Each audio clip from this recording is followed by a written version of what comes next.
Hello, everyone. Welcome to Janice B's live streaming. And in today's episode, I will have a special guest that I will try to reach out to everyone who is available to discuss your mindset as a vlogger, as a YouTuber, as a mom, as an OFW. So I hope that you will join me in this live streaming until the end. And I'm very very grateful that our special guest will be with us to join us and to discuss in a much better perspective as a professional one when it comes to dealing this kind of um, tawag doon, topic. So, thank you so much again for joining me today's live streaming. And if you have any concerns, if you have anything you want to ask, Amira Vlogs, Ate Jaren, thank you so much for being with me.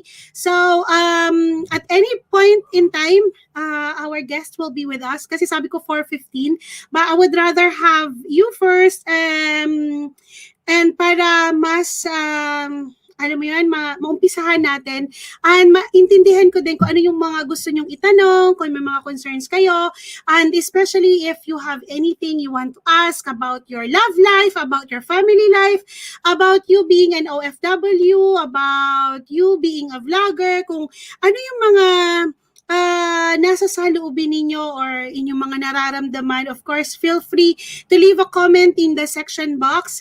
And actually, hindi ko talaga to na-share, but I'm just gonna share it in my Facebook kasi we have a very pareho kami ng community ng guest natin. So, I hope that you will be able to join us. And habang hinihintay natin siya, if you pwede tayo magchikahan muna,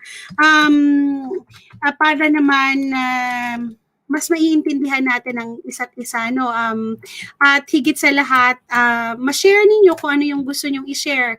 At may masabi kayo or meron kayong gustong itanong para mas lalalim pa yung understanding natin sa isa't isa, and most of all, mas maiintindihan natin yung mga sitwasyon ninyo or kung meron kayong gustong itanong, kasi napaka-importante na meron tayong host. Saan ba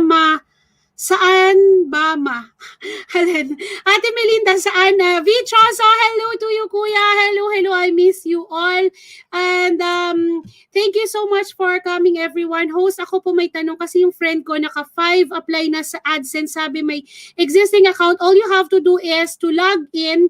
Kung dun sa mga dati mong accounts, i-check mo sa lahat ng email mo, baka naman meron kang na-applyan na before. You have to cancel the other email or the other account that you na existing doon sa isa mong account na yon. O yung iba, ang sinasuggest nila is i-cancel na lang, gumawa na lang ng bagong.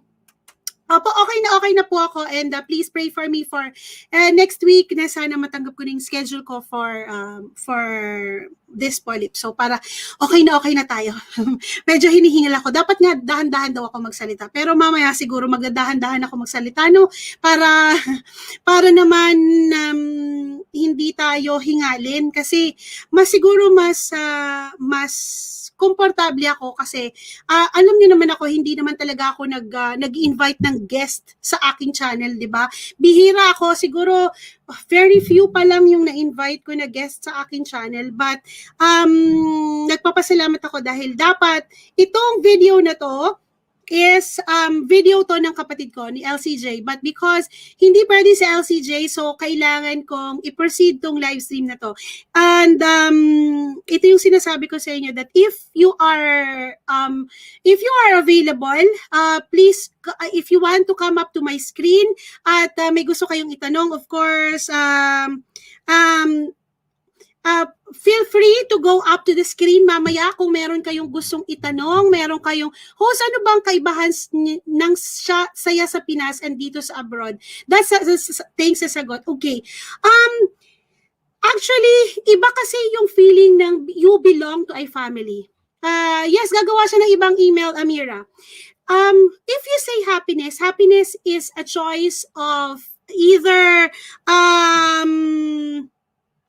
Either sabihin na natin, vegan realist, how are you?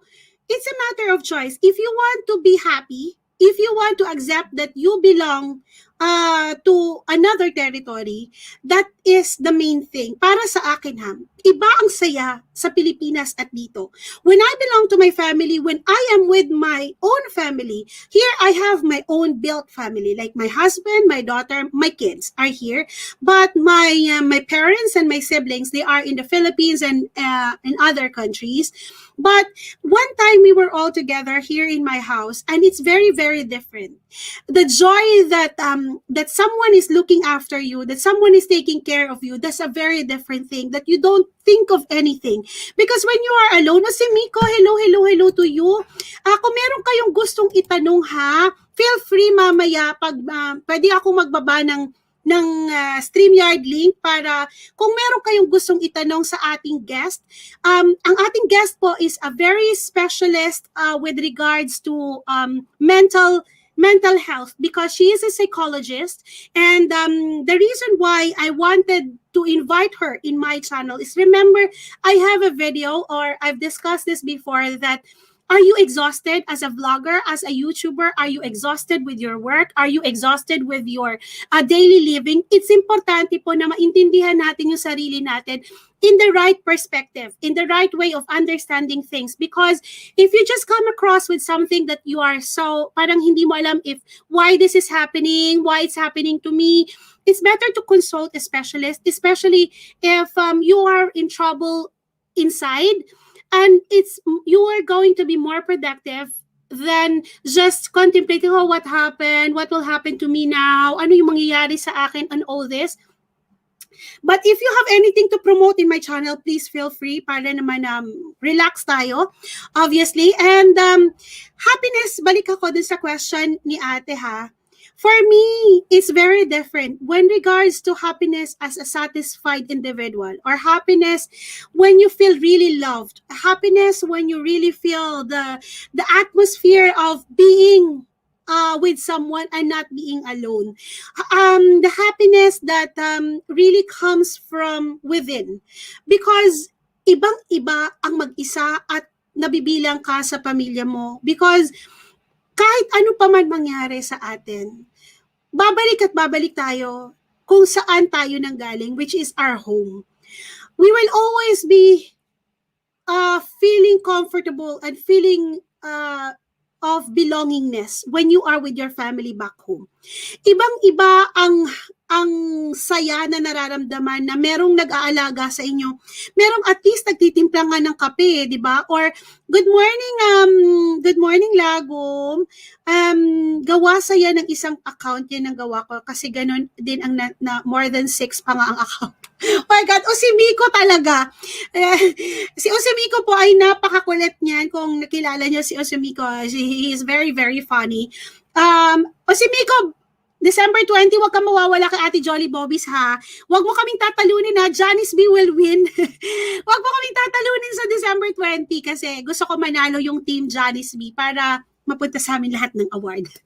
Anyway, again, thank you for coming, and I really look forward for a very interesting night, interesting day, kasi masarap intindihin at pag-usapan ang tamang pag-iisip. Yung alam mo yon, yung parang para sa akin, gusto ko maintindihan din yung mga nangyayari sa saloobin ko, nangyayari sa isipan ko, kasi minsan sasabihin natin ay normal lang yan, but aabot kasi tayo sa punto na parang hindi na natin naiintindihan ang mga bagay-bagay na nangyayari sa buhay natin. I am very fortunate enough that I belong to a family where we have doctors, ganyan, we have our own lawyer, we have our own kumbaga lahat nasa isang pamamahay, which I can ask anytime I want, na parang, tita, okay pa po ba ako? O tita, normal pa po ba ako? Or pwede mong tanungin na, halimbawa may nararamdaman ka sa loob ng tiyan mo o sa katawan mo, am I still normal? It's okay to ask this kind of question, because sometimes it's much more easier and much more parang mas gagaan yung isipan natin kung meron tayong matatanungan. Kasi ang importante sa atin is we know who we are and we know how to deal with things in the right perspective, at the right timing, at the right way. And we deal things kapag may problema tayo, ano yung gagawin natin. Especially dito sa YouTube, marami tayong bagay na nai-encounter na bago lahat sa atin. May mga mambabash sa atin, may mga makikriticize sa atin, may mga negative feedback, may mga thumbs down.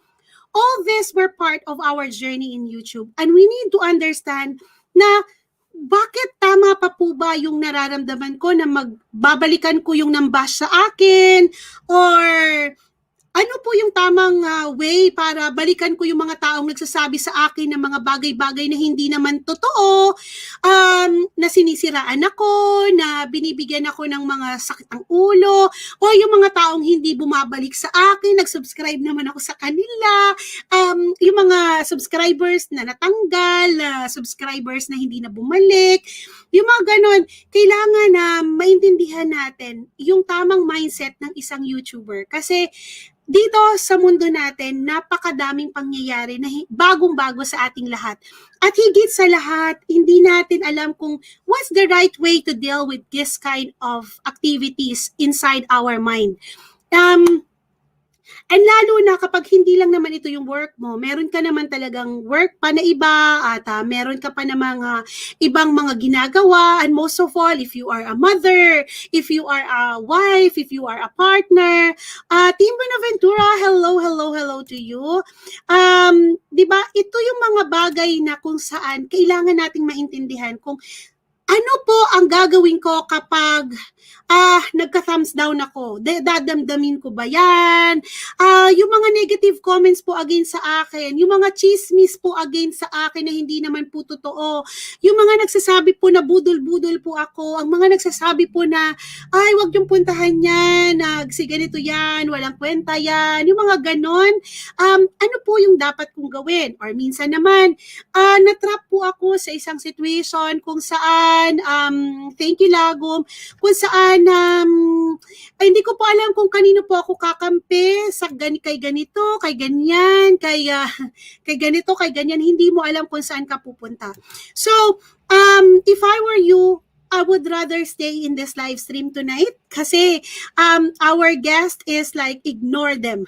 Okay, bashers, bala kayo dyan. Okay, so kapag may mga tanong kayo, mamaya kung gusto nyo umakyat, kayo mismo magtanong, feel free kung meron kayong mga gustong katanungan dyan or gusto ninyong mas maiintindihan pa natin ng marami or mas maiintindihan pa natin ng mas malalim pa. Kasi I invited my guest. We still have like 7 more minutes before we welcome our guest. Gusto ko, meron ba kayo ibang mga tanong kung ano po ang tamang mararamdaman ng isang individual kapag napagdesisyonan niya na pong umalis ng bansa? Or bakit po hindi ko maiwan-iwan yung pamilya ko dito sa Pilipinas? Naghihirap na po kami. Or kaya naman, meron po ako nararamdaman sa isang tao na matagal ko na pong kinikimkim. O kaya naman, alam host, wala talaga akong relationship with my parents or with my family kasi parang feeling ko hindi nila ako love. O kaya naman, minsan naman, hindi naman talaga dapat ba nating kausapin sila or wag na lang natin sanang kausapin sila. Okay lang naman kung ano yung mga gusto nyong itanong kasi mas maiintindihan natin kung magtatanong tayo sa expert, diba? Kasi hindi naman ako expert sa ganun. Expert lang ako, tanungin niyo ako sa YouTube, pero pagdating sa ma'am, nakaka-amods na yata ako, totoo ba na nagkamali, moderator, yes, you are a moderator. Everyone will be welcome now to promote in my live stream kasi December naman ngayon, di ba? So, relax tayo kasi may kausap tayo ngayon. So,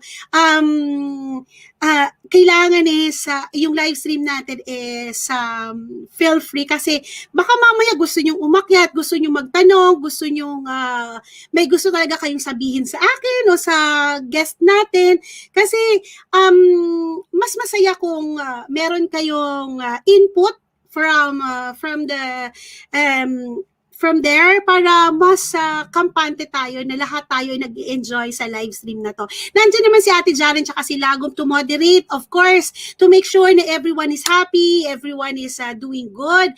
At if you can share my live stream, that will be very, very helpful to me and to my community and to thank you so much si Miko and to everyone that alam mo yun, yung baka maka-help tayo sa kanila. Minsan may mga problema sila na hindi natin alam kung paano natin paano tayo makakatulong, especially this Christmas, that we are surrounded by this kind of, yung parang may pandemic na nangyayari ngayon. Bakit wala akong harang? Ilang refresh?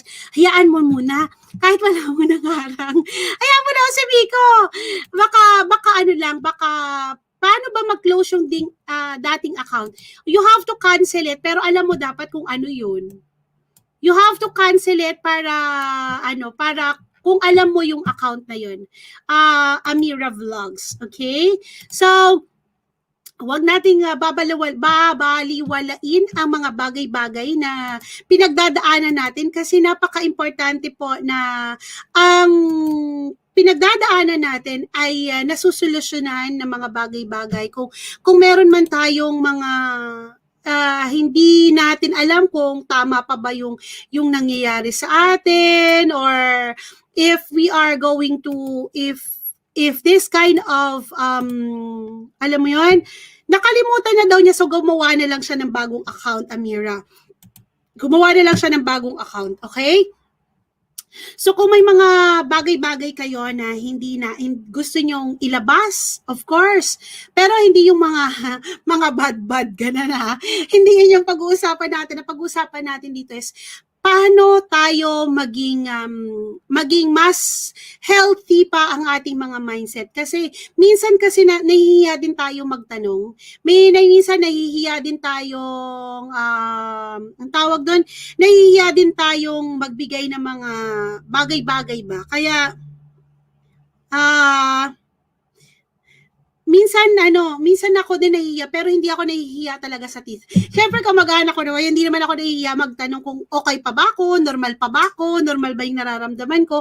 Kasi importante yun na alam natin yung ginagawa natin, alam natin yung mga bagay-bagay na dapat isinasaalang-alang natin. Kasi the most important thing is we really know how to deal with things, how to cope up with different things that nangyayari sa buhay natin. And most of all, we really know where to stand and where to how to deal with things. So that's the reason why I have invited a very, very special someone in my channel, because I know that this will be a very healthy conversation. And most of all, I want everyone to have a little bit of understanding how to deal with things. Kahit medyo mahirap, medyo madali, pero ang importante daw ay lahat ng bagay ay napag-uusapan. Kung meron mang bagay na hindi natin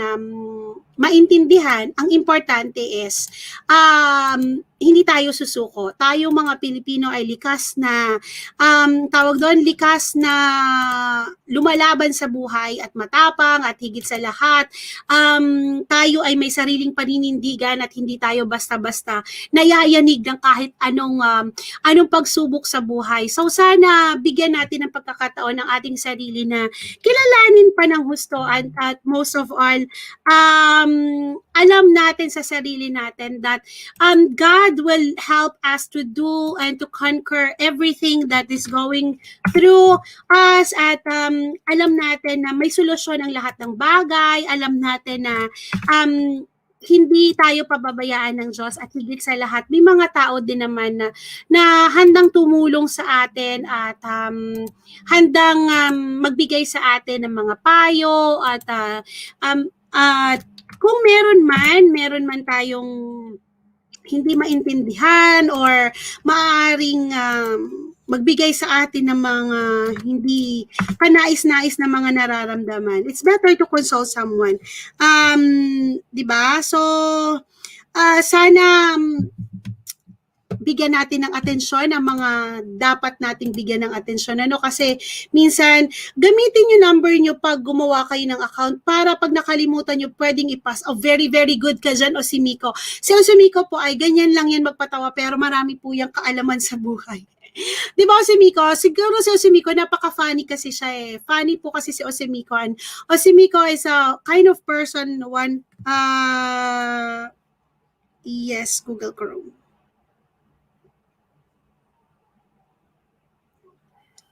Wait lang. Hindi makapasok dito kasi yung Google Chrome yung kailangan gamitin sa StreamYard.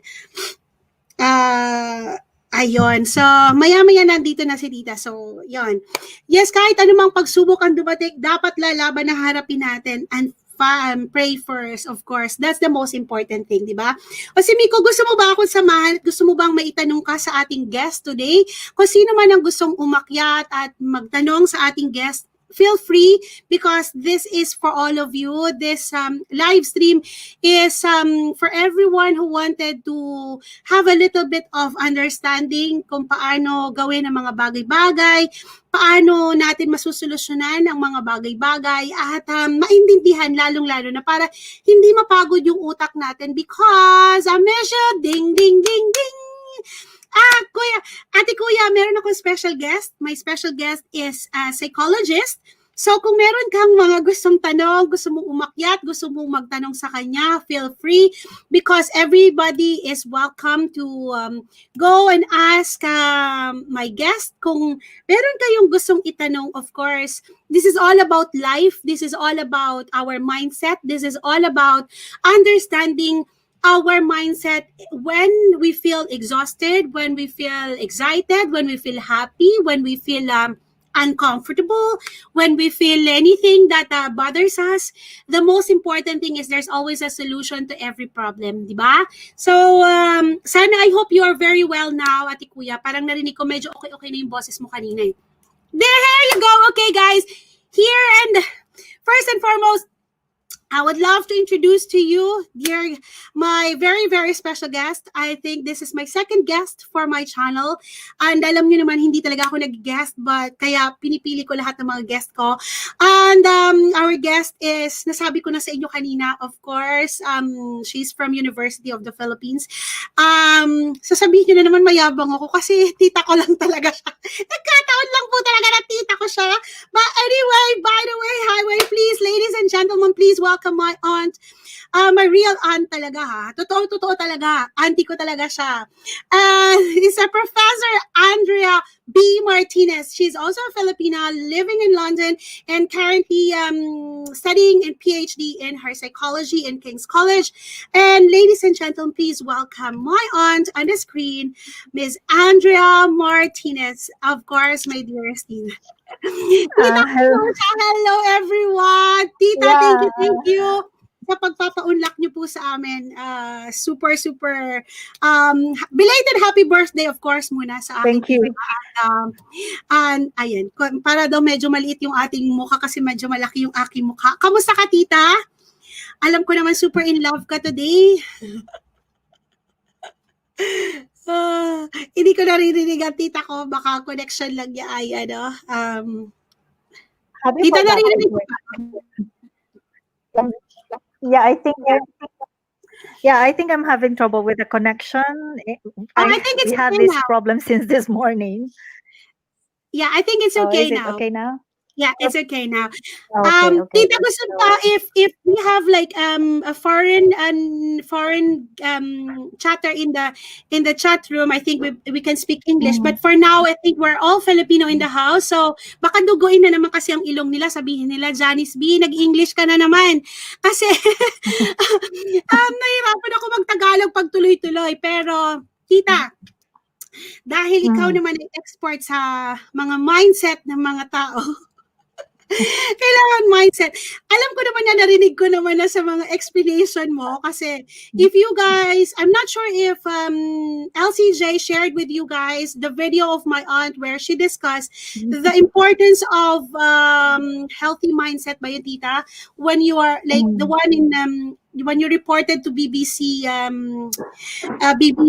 reporter, the one when you did, Yeah. I've seen that, and obviously, kung hindi nyo pa yun narinig, but how important a healthy mindset, tita, to start with? Well, for one, when we say a healthy mental health is also part of our health in general. So when we talk about health, we can talk of health without talking of mental health and physical health. So just as how important physical health is, we do exercise, we go to the doctor when we're having trouble, when we're even having flu, right? So that's also how important mental health is. So that's why, especially now with the pandemic, and I suppose a lot of us are going through difficult times. So it's really quite important that we take care of our mental health. Actually, yun yung ginagawa namin sa organization, right? So we cater to the mental health needs of especially of Filipino migrants in the UK.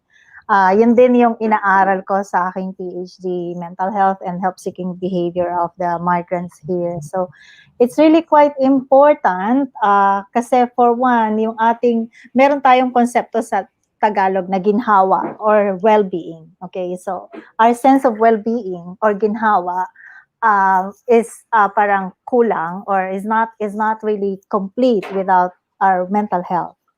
So it's a very important component of our well-being. Tita, kasama pa dun sa mindset ang pagiging happy, pagiging sad, pagiging okay lang, pagiging normal, pagiging abnormal, mga ganong feeling? Well, sa pandemic ngayon, normal na maka-encounter or maka-experience tayo ng different emotions, fluctuations of emotions, right? Yung tinatawag natin parang siyang emotional roller coaster ride. So at some point, we feel so happy. At other times, feel so down. Especially now, winter. Nako, common yung actually, dito ko lang na-experience yung tinatawag na dati tinuturo ko lang sa Manila, seasonal affective disorder. It's a kind of depression na usually ang onset, ang cause niya is because of the long, gloomy nights or gloomy days na kasi nakaka-affect sa atin, lalo na yung lack of sunlight sa ating mood. Kasi ang sunlight is a natural mood regulator. Tapos idagdag mo pa nga yung issue ng pandemic. So, syempre, normal naman na maka-experience tayo ng loneliness, especially because of the isolation. So, buti na lang na-lift from tier 3, we're now in tier 2. So, somehow, we're able to reconnect again with friends. Pero syempre for those na nagsasuffer ng, especially merong health risk sa kanila, so hindi pa rin sila makakonect. So, yeah, normal yun. Part yan ng ating emotional reactions sa ganitong sitwasyon. Pag sinabi kasi nating mindset, it's not just an emotion. It is our perspective, our attitude of things. So, at malaki ang tulong ng isang positive mindset para to overcome kung ano man yung negative emotions na na-experience natin dahil sa pandemic. Kasi especially, for example, if you have this mindset of being, meron kang sense of gratitude in everything, that keeps you upbeat, that keeps you happy. It's actually a key to positivity, to positive thinking. So like, for example, if we are able to see even the smallest blessings in every day, kahit sa pandemic, right? So like, for instance, I was talking with this group of elderly Filipinas here who are actually in their retirement age. So we have these regular weekly sessions. Tapos the other day, kasi ang topic namin is about positivity, positive thinking, and gratitude in even in the smallest things. So I was asking them, sabi ko, sige, what are you thankful for during this pandemic? So, tapos sila, sabi na, ang hirap mag-isip ng ano bang thinking, ano bang pwede kong ipagpasalamat sa pandemic, diba? So, yeah, so it's a matter of mindset of how you can see whatever little blessings you have. So, sabi ko, halimbawa, ako, like for instance, isang thankful ako sa pandemic is natuto akong magluto, which is a major breakthrough on my part. Kasi, hindi ko, I mean, in the several Guys, decades. huwag kayong magtaka ha. Huwag kayong umangag kung bakit hindi nagluluto si Janice B. Nasa lahi po namin yan, eh, hindi po kami nagluluto. Yeah, so little things like that really count. O kaya yung say for example, small blessings na okay, so you are able to connect with friends even in social media, or even at sabi nga ng isang lola, sabi niya, I'm thankful ako ngayon, meron ng Facebook na or Messenger where I can call my family back home na hindi ako gumagastos ng mahal. So yun, that's a positive mindset. That's a sense of gratitude, which is really important to keep that sense of positivity. Despite the hurdles, despite the problems of the pandemic. Yeah. Tita, there's a question here. Yes, true din po. It's true dahil sa weather din. Ano po yung gagawin if may nararamdaman ka na to depress or emotional? Okay.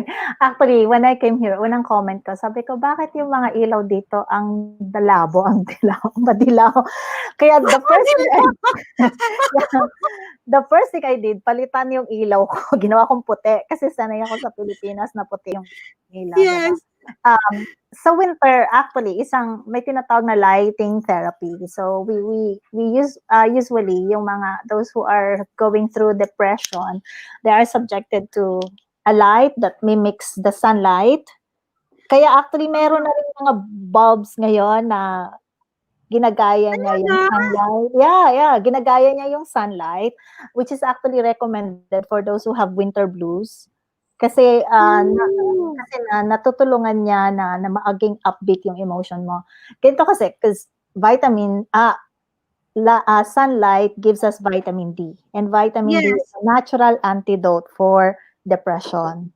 So, kaya kung halimbawa may konting sunlight, even in winter, diba? Ako talaga nagbababad ako. Ngayon ko na-appreciate ang sunlight. Dati iniwasan ko siya sa Wow, ayoko talaga kasi. That is our problem. So, hindi po ako nag-iisa. Lahi po lang po talaga siguro namin yan. Pero ngayon, talagang na-appreciate ko na siya. So, siguro on those days, especially on those gloomy days, kapag may konting sunlight, punta lang, magpa-araw lang ng konti. And then, I always recommend, because I've been handling cases ng mga daming may depression. The other day, merong nag-breakdown. And then she just started calling. So sabi ko, okay, what you can do is exercise, go on some walks in the park. Kasi kailangan kahit konting gitian ng pawis, sabi nga ng nanay ko, gitian ka ng pawis, ganyan. Magpawis ka. Kasi it helps in the secretion of what I call happy hormones. Ano yan? Yung endorphins, dopamine. Gagawin ko nga yan. Yeah. Kasi kapag nagpawis ka, so nagsisecrete ka ng hormones na positive na that helps you feel happy, feel the joy. Okay? Wow. So that's one important thing. Ang depression kasi, kung makakapagsalita yan, kumbaga kung may boses si depression, sasabihin niyan sa'yo, huwag ka nang kumilos, magmukmuk ka lang dyan, huwag ka nang gumalaw, diba? Pero, ang dapat na ginagawa doon is to do the opposite. Okay? Sa psychology, may tinatawag kaming behavioral activation. Ano yung behavioral activation? You activate your behavior, jog in place, dance, mag-yoga ka, mag-exercise ka, walk, para malabanan mo kung ano man yung very strong feeling na usually that people go through when they are in a depressed state. Kaya sabi niya, tita, thank you daw po, papalitan na daw nila yung ilaw nila bukas. And thank you, sabi niya si Miko. And hindi daw po kasi sila napapawisan sa Sweden. Pero tita Melinda, pwede po kayong mag-walk in place. Papawisan kayo niya sa katabi ng meter. I do that, like at least before I sleep, like 30 minutes before I sleep, nag-jog ako in place, kahit 10 minutes lang, yung konting-konting pawis lang. Kasi it makes you relax. Okay, sa morning, pwedeng gawin yon. Yung konting pawis, kasi ang problema sa winter, hindi ka nga papawisan. Kaya lalo kang de-depress. So, Kailangan talaga tita palang pagpawisan? kahit konti lang or maging active ka lang physically. O kaya siguro kami tumataba, no? Kasi hindi na kami. Actually, my health really makes me more depressed. Kapag lumalaki na ako, kapag hindi nakakasya yung damit, nagsisimula na akong parang ang pangit-pangit ko, feeling ko, parang ang hirap na kumilos. Parang, tama ka nga tita doon na parang depression really say to you na, o sige, dyan ka lang sa kama, dyan ka lang talaga. Dyan ka na lang mag-work. The whole time, nasa kama ka na lang. Yung parang, oh yeah, that really helps me a lot. And that will lead to the next question, Tita. If, for example, because of yung new environment po ba, does it really like, sometimes kasi yung parang nafe-feel alone ka. Halimbawa, for example, we are in YouTube and sometimes hindi kami welcome kapag pumupunta kami sa isang live stream and we don't really feel welcome. We feel like, kasi nga maliit pa lang yung channel ko, I don't belong to them, hindi nila ako napapansin. This kind of belongingness, does it leads to more like a depression state or hindi naman ganun katindi yung factor na yon? Well, especially for Filipinos, that's kind of a very important factor. Kasi ang core value natin mga Pilipino, yung tinatawag nating sense of kapwa. Okay, we value so much other people that sense of connection and reconnection is very important for us. So we're a collectivist culture, right? So when we are isolated at some point, especially in a Western country, far from home, that really reinforces depression. So so importante that we get connected with other people, even in like kahit dito. Actually, ang isang sign ng depression is what we call social withdrawal. So, sabi ko nga, isa pa sigurong boses ni depression, sasabi niya, huwag ka nang mag-text, huwag ka nang mag-connect sa ibang tao, huwag ka makipag-usap sa kanila, di ba? And so, ang ginagawa mo naman, so magmumukmuk ka, hindi ka magko-connect, hindi ka tatawag, kahit may tumatawag sa'yo, hindi mo siya kakausapin, hindi ka mag-reply, kasi yun yung social withdrawal na yon, lalo niyang nire-reinforce yung depression. Tapos, mas highlighted siya sa mga Pilipino, kaya actually, ang isang main or common symptom among Filipinos ng depression is the social withdrawal thing. It's so unlike Westerners who are into being private individuals and, individualist in some sense na common sa kanila not to really be so connected with others. Pero sa atin, it's actually the uncommon thing. Kaya importante that we still get connected with people. Kahit siguro like you keep one person whom you can talk to constantly. Kahit walang kwentang bagay. Kasi importante that we stay connected. So tita, kapag halimbawa ba, how do minsan kasi may mga ugali talaga na nahihiya silang mag-approach, di ba? When they are on the stage na parang, okay, I feel so alone, parang hindi ako belong sa kanila. Ano yung mapapayo mo sa kanila kapag medyo may mga nahihiya pa silang yung parang mag-open up ba kung ano yung mga nararamdaman nila na parang, oy, hindi mo lang alam kung ano yung nararamdaman ko, hindi mo lang alam kung ano yung nasa loob ko. So, how can you ask someone you can open up with me or something like, ano yung tamang approach para sabihin mo sa mga tao yung mga ganito? Janice, that's a perfect question for me because that is the gist of my PhD thesis. Really? Yeah, it's about help-seeking behavior of Filipinos. Actually, based on studies, Filipinos are really among the least likely to seek help. Even among like migrants in the US, compared to say Vietnamese, Chinese, other immigrants, Filipinos are among the least likely to seek help. It's really very, very, very common to us na hindi tayo humingi ng tulong or much less yung mag-connect, lalo kapag may problema tayo. Usually, we connect with others pag masaya tayo eh. Diba? So, and there are different factors to that. For instance, kasi ang mga Pilipino, sabi ko nga kanina, matindi yung sense of kapwa natin. Ayaw natin maging burden sa ibang tao. Right? So, even for our family, we won't most likely we won't tell them kung ano yung nasa sa loob natin, kung ano yung nararamdaman natin, even with friends.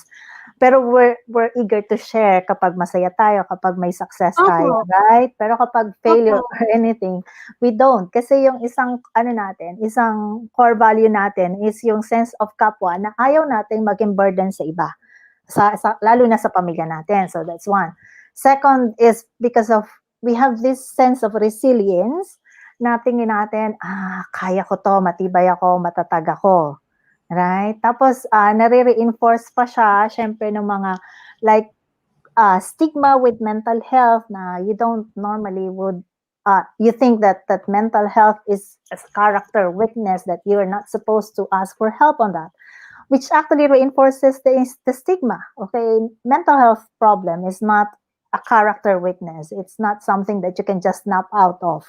Okay, it's a real problem that would need like sometimes even professional help or professional assistance. So, importante talaga to overcome first the stigma. And of course, for people to be educated about what mental health is. Kasi isang dahilan kung bakit hindi sila hihingi ng tulong, hindi sila magdi-disclose, nahirapan sila mag-disclose kasi nga tingin natin ay hindi siya katanggap-tanggap. Pero mali yun actually.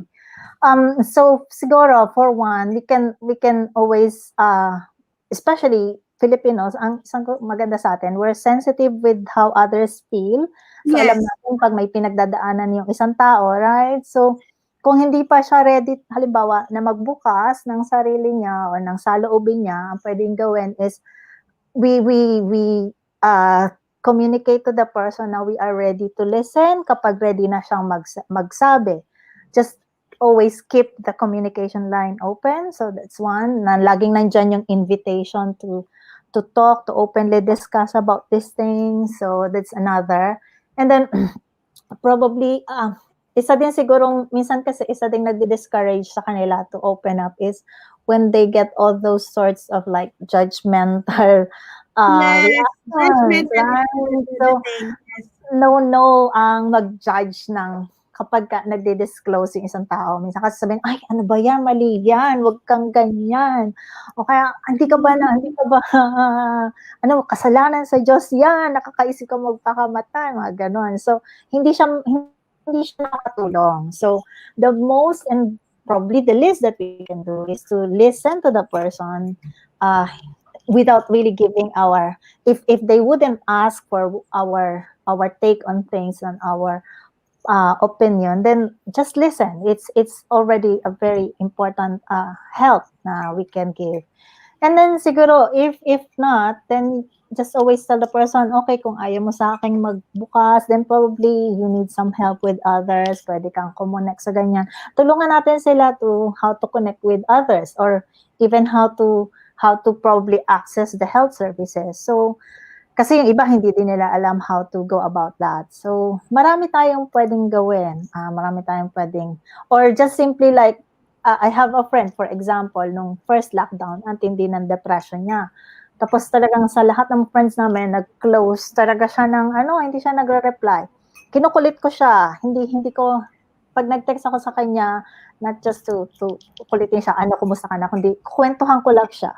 So until like after a few days, nag-start na siya to talk about that. So nag-reply na rin siya eventually. And then it helped her a lot. So yung constant care and concern nandoon. So lalo na dun sa nakakaunawa. Yung burden kasi ng pagtulong sa atin at pag-unawa nandun sa taong nakakaunawa. So maging bukas lang siguro to open the communication and then not to be so judgmental, as I've said, with what the person is going through.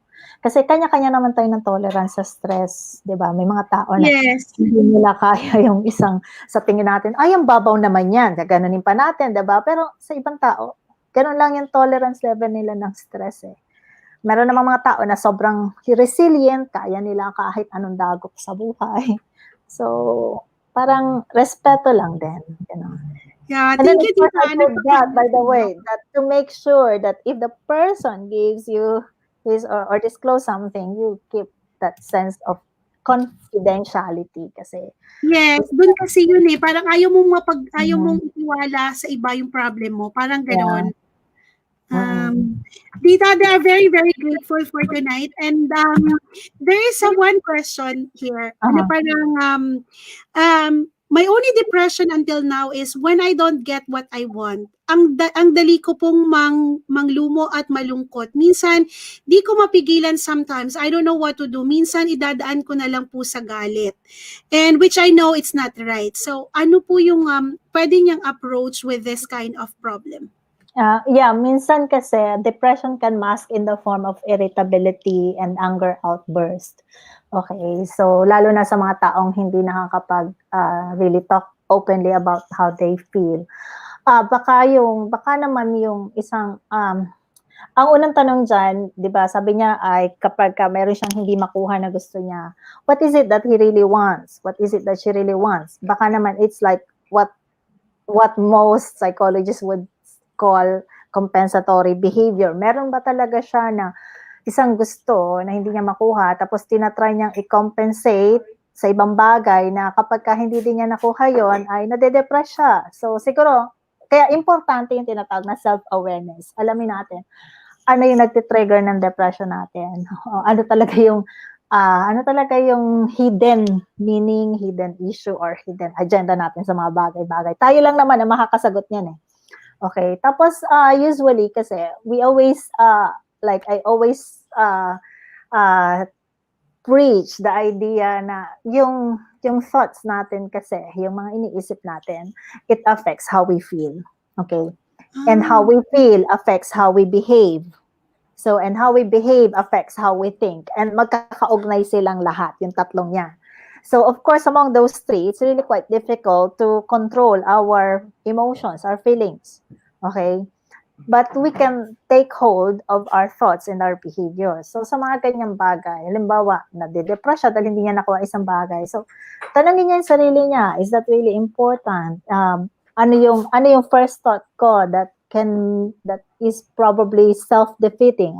When you say self-defeating, parang sa halip na nakaka-enhance ng pagtingin niya sa sarili niya ay nakakababa na tingin ba niya kapag hindi niya nakuha isang bagay, kasi failure ako, kasi mahina ako.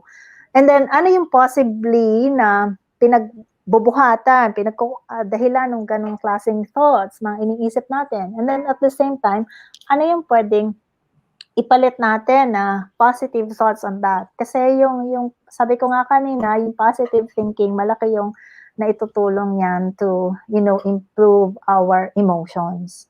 So, sa mga ganyang bagay na may hindi ka makuha, tapos nade-depress ka na, take hold of how you think about the situation. Okay? And then, do something that you think would compensate for that. Na like, ano ba yung importante ba yung bagay na yon? So, mga ganun bagay. And then also, always remember, ang tao kasi by nature, control freak tayo. Diba? Yes. We want to control everything, every turn of events, even the way people would react to us, even probably if we can control the rise and the rising of the sun, we would be doing that. But there are certain things we really can't control. So siguro isipin lang natin na bawa isang bagay na nawala sa'yo o hindi mo nakuha, it's beyond our control. So, but what can we control? We can control how we react to that. Okay, hindi natin makokontrol kung nag-fail yung isang bagay kasi for a host of reasons. But we can control how we would like think about that, how we would react to that. So, yung sense of control, ibalik lang natin dun sa sarili natin. Kasi isang malaking factor din yan nakaka-apekto sa depression natin. Oh, I hope that helps to Kuya Ate Ding kasi sabi niya po is I asked my doctor about it and he said to go to a psychologist. Nahihiya naman daw siyang pumunta. So this is the next question, Tita. Thank you so much. I don't know. This is from June Lee. I don't know pero I have that attitude na I don't share my problem with my friends kasi iniisip ko na baka may problema din siya. Ang baka maging burden pa sa kanya ang situation ko. Kaya I don't open up. Sabi ko nga kanina, isa yan sa factor kung bakit maraming Pilipino ay hindi talaga nagdi-disclose ng problem nila, diba? Well, depende dun kung nasaan siya ngayon, 'di ba? One good thing about like living here in the UK, if you can talk to friends, you have the NHS, you have a host of charity organization who can help you. We do that in Kanlungan, we provide mental health service. Pero sa akin, kung siguro, what if the friend is just waiting for you to talk and the friend is also having a trouble with that and also wants to open up something to you. So by talking out your problem to her, you are modeling the right behavior na could also encourage your friend to talk to you about her own problem. So, Mm. lagi kasi nating iniisip na burden tayo sa ibang tao. Pero Yun nga minsan, tita. we fail to appreciate that other people wants to help us. But they just don't know how or when or what kind of help you need. So, ang tandaan natin, most people would want to help. Okay? So, you won't be a burden. You are not a burden to most of them. In fact, they would feel appreciated.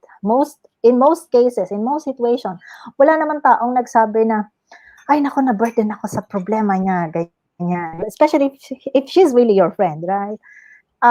Siguro may mga instances lang kasi na may mga tao kasi yung tawag natin toxic, kung sobrang negative, 'di ba? Na minsan kapag may friend tayong gano'n, nakaka-burden talaga 'yon. Pero kung minsan ka lang mag-open up ng problema mo, I don't think that friend, if she's really your friend, would take it as a burden. Kasi I think they would even feel honored that you trusted Yeah. them with your problem. So just just open up. Or kung hindi mo kaya pa rin, probably you can go to yung mga anonymous calls where you can just air out Yeah. That will help. Hmm. Yes. Tita, meron naman dito.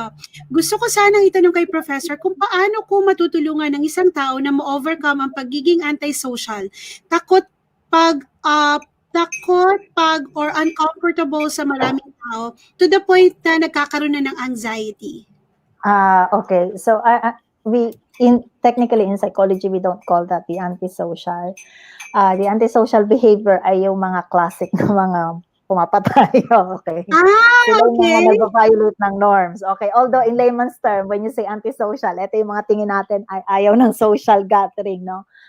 One Opo. question kasi is probably the person, inherent na trait niya ay introvert. Okay? Yeah. Yeah. Introversion is, when you say inherent trait, it's something that you have inherited. It's in your genes. Okay? So, kaya may mga tao talaga na hirap sila they even feel like nababawasan yung energy nila when there are lots of people in the room. I'm one of them, actually. I'm not really very comfortable when there are a lot of people, especially people I really don't know. So siguro yon. So kung inherent trait mo siya, then but you still want to do it, you can try with a few friends. Okay? Pangalawa, so with other friends perhaps, kasi pwede din niyang practice siguro meron din kasi kung hindi man siya introversion, pwede sigurong meron siyang social anxiety na tinatawag. Okay. I don't want to diagnose. She is really introvert. True. Yeah. Ayoko mag-diagnose, pero meron ding isang problem kasi yung tawag naman social anxiety. Social anxiety is when like you're having problem being in front of people, especially when it would require you performing something like talking or delivering something. So, ang usually, lalo na kapag nagse-set yung, nagte-trigger siya ng anxiety, ang proven technique is yung tinatawag na deep breathing, calm breathing. Okay? Sa Okay. Tagalog, buntong hininga. Okay? So, tayo, kung napansin nyo, pag nagbuntong hininga ang isang tao, sabihin natin, ay, ang lalim naman ng buntong hininga mo. Pero, di ba, na-experience mo yan, after mong magbuntong hininga, you feel relieved of something. Okay, so ganun lang din. It's the way to calm the body. And when the body is calm, it calms the mind. Nakaka-focus ka, nakaka-secrete ka ng happy hormones. So, yeah, buntong hininga. Inhale through the nose, exhale through the mouth. I usually do that. Okay, lalo kapag kinakabahan o kaya pag natatakot, nag-anxiety. May physiological basis explanation kasi dyan. Kahit sa pag sa buntugin na meron din? yeah. Actually, that's one thing I learned from my training in cognitive behavior therapy. Ang brain natin ay tayo 'di ba ang may most evolved part of the brain. At yung nasa tuktok ng brain natin, siya yung nakakakilala ng reason, ng logic. Pero yung ating emotional brain, nandun siya sa taas ng brainstem natin, nasa baba. Okay? Kapag nakakaranas tayo ng matinding emotion like anxiety or yung kinakabahan tayo, ninenervyos tayo, yung ating emotional brain ay matindi yung secretion matindi yung activity niya diyan. Na to the point para nagiging labored yung breathing natin, 'di ba? So one way to pacify the emotional brain and one way to make it calmer is mag deep breathing. Kasi in deep breathing, tinutulungan niya tayo na ma-regulate kahit in millisecond. Kasi millisecond na may mag-fluctuate yung oxygen flow to the brain, nagki-create siya ng emotional reaction na ganon. So, tapos nabablock yung passage nung oxygen to that logical part of the brain that would help us be in control of how we feel. Okay? So, but if we do that, it's as simple as, actually, it's already a form of therapy. It's a very simple thing. It would help us take control of our emotions, regulate our emotions. So that's kind of a big thing actually. Even when you're depressed or even when you're anxious. So malaking bagay yon, malaking tulong yon. Tita sabi niya, that's what I'm doing actually. I lock down the room and play some worship songs and sometimes I pray. Gawin niyo po siya, sobrang effective. Pray like you are you're talking to God. So when you lock into your room and when you do things like this, being alone, does it really help emotionally? What is the like parang a medical thing about this? Well, una, depends yan kung anong gagawin mo when you're locked inside a room. Well, when you're just, for example, let's give two scenario. One is just going to pray, and one is just being alone and doing nothing. Being alone and doing nothing may not really help, especially if you are already in a depressed state. So, yeah. Pero yung prayer kasi is a form of meditation, and meditation is actually what we call a relaxing activity, a calming activity.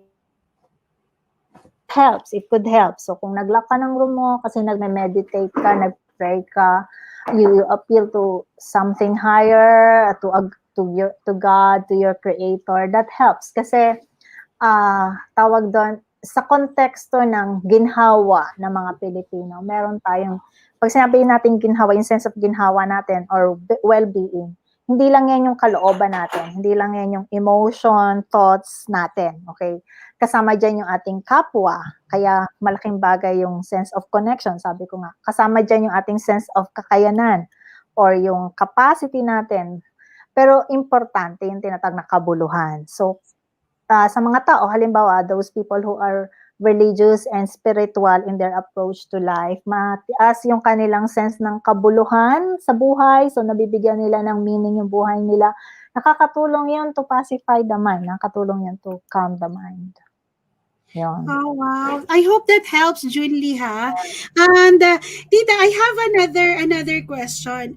For example, you know already within you that you are almost there sa depression kasi malalaman mo na yun, parang yung mind mo parang sumisikip na siya, yung parang hindi mo na alam kung what's going on with your mind, and then you're about to sleep, hindi ka makatulog.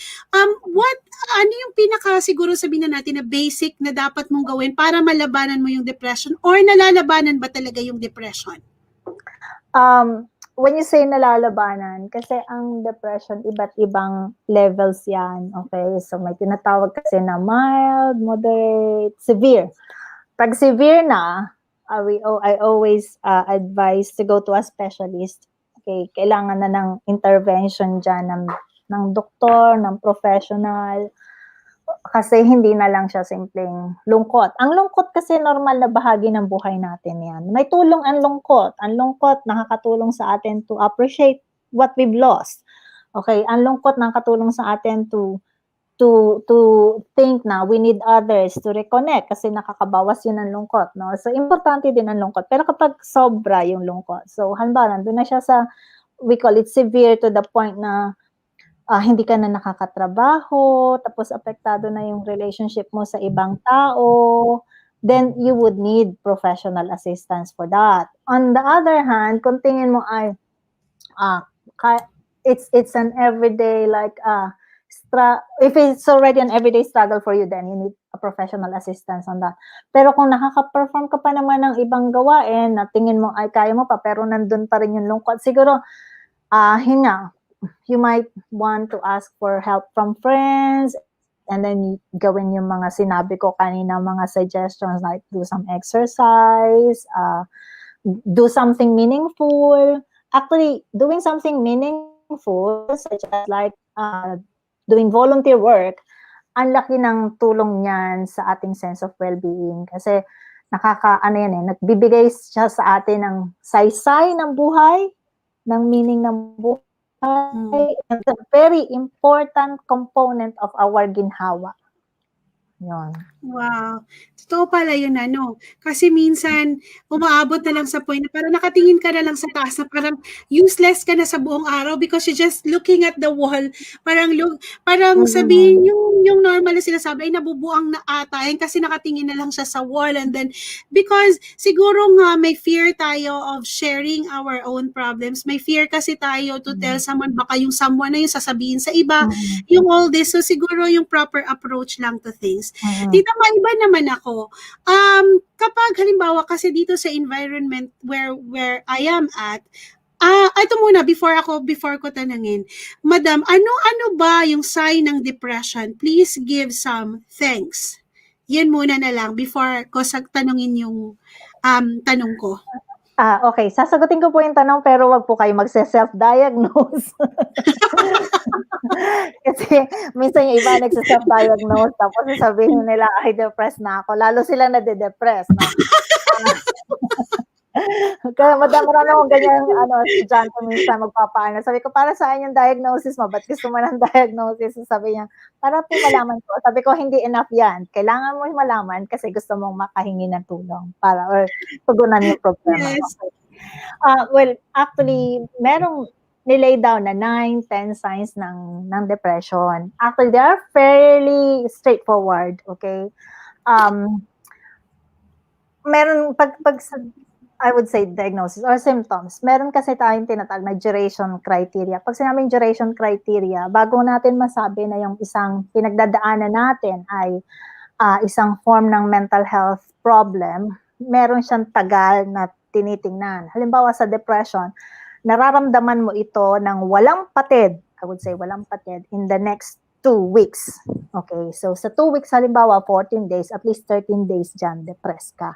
Okay, or most days, depressed ka. So merong dalawang, we call them the core components. So yung wala, sobrang yung feeling nung depressed, feeling so blue, and then yung kawalan ng gana sa mga bagay-bagay. Halimbawa, kung dating nasisiyahan ka na, say mag-Zumba or gumawa ng isang bagay, biglang wala kang gana, wala kang interest, no? And then, syempre, kasama pa dyan yung, usually, some people would seek professional help kapag meron silang itinatag na somatic symptoms. Ano yung somatic symptoms? Nagkaka-problem sa pagtulog o kaya sa pagkain. Okay, so sa pagkain, halimbawa, either wala kang ganang kumain or kain ka ng kain kasi nag-stress eating ka. Kaya ang isang symptom dyan, bigla kang papayat or bigla kang tataba. Hindi na may diabetes. Ganon. Kasi sa clinical, kasi may niro-roll out pa rin yung ibang tinatawag na mga what's this, yung ibang physiological problem. So yan, may eating and sleeping problems sa patterns ng pagtulog. Sa pagtulog, either hindi ka makatulog, nagigising ka sa gabi na parang may mabigat sa dibdib mo, or tulog ka ng tulog. Pero yung tulog mo lacks the quality, the restful sleep that you need. Okay, ang problema dyan kasi ang sleep ay natural antidote to depression. Kasi ang sleep, ang Ah, nagre-reset ng mood mo. 'Di ba? Kaya hindi mo napansin kapag hindi ka nakatulog ng maayos sa gabi, parang ang sama ng gising mo sa kinabukasan, 'di ba? So, yes. nire-reset. Imagine mo ang mind natin parang computer 'yan. Okay, yung computer kailangan mo siyang patayin, 'di ba? I-restart, i-reform or minsan pa i-reformat, 'di ba? So kung hindi Uniform. nakapahinga yung mind mo dahil hindi ka nagkaroon ng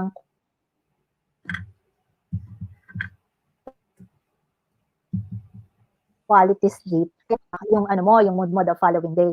So, yeah, aside from sleep, mawawalan ka ng ayaw mo makipag-contact, communicate, connect with friends, kasi gusto mo na lang mag-isa ka, ganyan.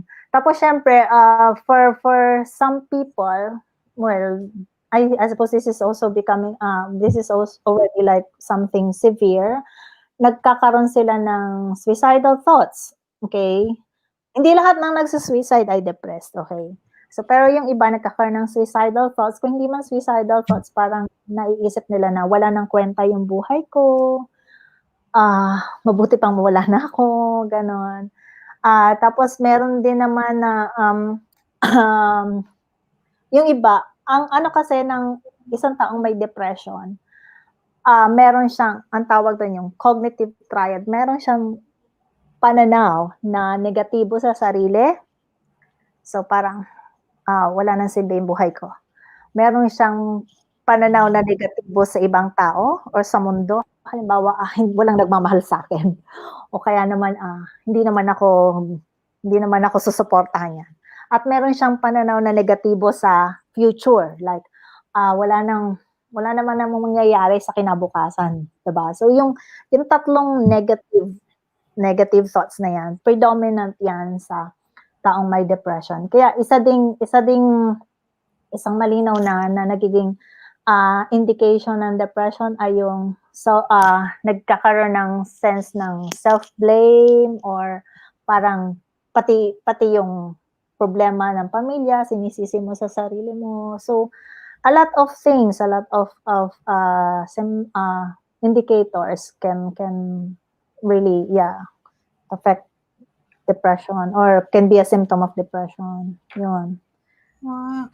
Tita, one more question kay Professor. Paano mag-reset mag-reset siguro to, Tita. Mag-reset ng mindset, yung tipong ang dami mo dapat gawin, sa dami ng dapat tapusin, dumating sa point na isa wala ka nang natapos. Depressed na pala yan, kala ko attitude na ang maging bitter. Pag ganyan na ang depression, Professor, kailangan na ba ng doktor at gamot? Okay, sa ganyang context, baka naman hindi depression, anxiety. Okay, kasi si depression at si anxiety, kumbaga magpinsan yan, parang tayo. Lagi yung magkadikit, yung dalawa na yan. Although, hindi lahat ng tao may depression, may anxiety yan. Pero hindi lahat ng tao may anxiety, may depression. Okay, so sa ganyang, yung example na binigay niya, ano siya mas na parang ang tingin ko dyan ay anxiety yan. Yung na-overwhelm ka sa maraming gagawin, tapos nagro-ruminate ka to the point na, wala akong magagawa, wala akong silbi, ganon. So, hanggang sa wala ka na nga nagawa. Okay, so some people can be like that. Okay. Ang pwedeng gawin, you have to take one step at a time. Small steps, small victories, kumbaga. So, probably what could help would be to list down the things you need to do and then start with small things. Huwag yung malaki agad kasi kapag okay lang, ito na agad yung magawa ko. Lalong nakaka-depression kapag hindi mo na-accomplish. Okay, unlike if you start with small victories, so nakaka-reinforce yun ng behavior. Tapos, okay, so,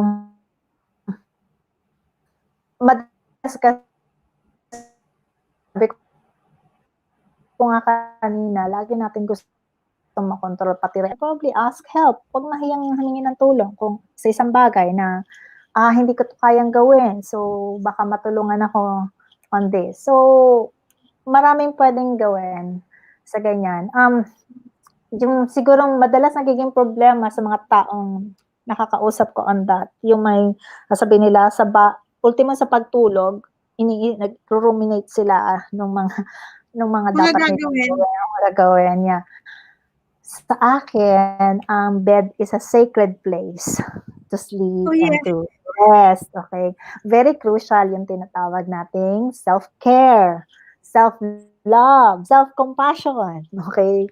Madalas wala tayo nun. Yes, totoo yan, tita. Totoo. Oh my gosh. Na to the point na sabi ko nga at mahilig kasi akong gumamit ng metaphor kapag nagka-counseling ako. Sabi ko, kumbaga si anxiety or si self-loathing para yang alam mo yung nagmamartir, yung nagfa-flagellate, self-flagellate. Tama. 'Di ba, 'pag mahal na araw may gano'n tayong tradisyon, 'di Tama. ba?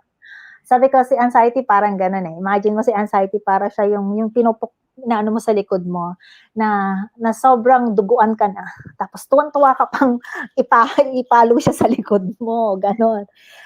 That's not self-love. That's not self-compassion. We need that. Who would be compassionate and who would love us truly, faithfully, better than ourselves, right? Yes. So, siguro kaya nga sa akin, sabi ko nga sacred yung pagtulog. So, isang form kasi ng self-care 'yan. Kapag may self-care ka, may self-love ka. Okay? So, sa pagtulog, iwasan yung mga bagay na makaka-stress sa'yo. Itrato mo yung bed mo na sanctuary, na heaven. Pagpapasok ka sa room mo, sabihin mo sa mga anxiety, sa mga anong tawag diyan, iniisip mo, "Okay, maiwan ka sa pinto, babalikan kita bukas." Okay, pagpasok ko dito relax na ako dapat. So, isang ano 'yun, isang malaking tulong 'yun. Tapos yun nga, emphasize ko yung idea nung self-care, self-love kasi a lot of us, we have this enormous capacity to love other people, but unfortunately, we don't really love ourselves very well, okay? Isipin mo kung paano tayo kabait kapag kinakausap natin ng ibang tao, 'di ba? Pagkausap natin ibang tao, we won't say things that would hurt them. And yet, we're the opposite when we talk to ourselves. 'Di ba? Ang sinasabi natin sa sarili natin, "Ang tanga-tanga mo, estupida ka, wala kang silbi."